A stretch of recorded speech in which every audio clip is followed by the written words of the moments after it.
અંકલેશ્વર તાલુકાના જૂના દીવા, જૂના બોરભાઠા બેટ, જૂની દીવી, જૂની સુરવાડી અને બોઈદરા ગામની સીમમાં દક્ષિણ ગુજરાત વીજ નિગમ દ્વારા ખેતી વિષયક વીજ લાઇન આવેલ છે, જે લાઇન પર 23 જેટલા ખેડૂતોના ખેતર નજીક વીજ ટ્રાન્સફોર્મર મૂકવામાં આવ્યા હતા, જે વીજ ટ્રાન્સફોર્મરને ગત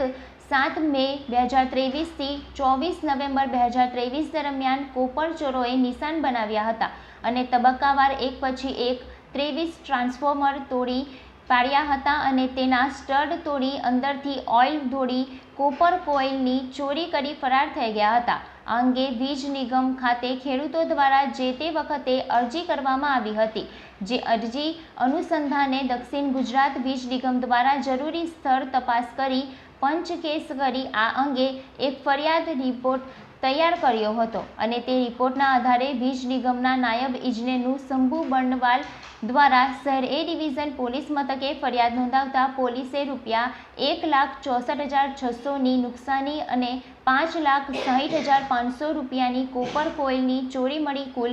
₹7,25,100ની નુકસાની અને ચોરીનું ફરિયાદ નોંધી વધુ તપાસ આરંભી હતી।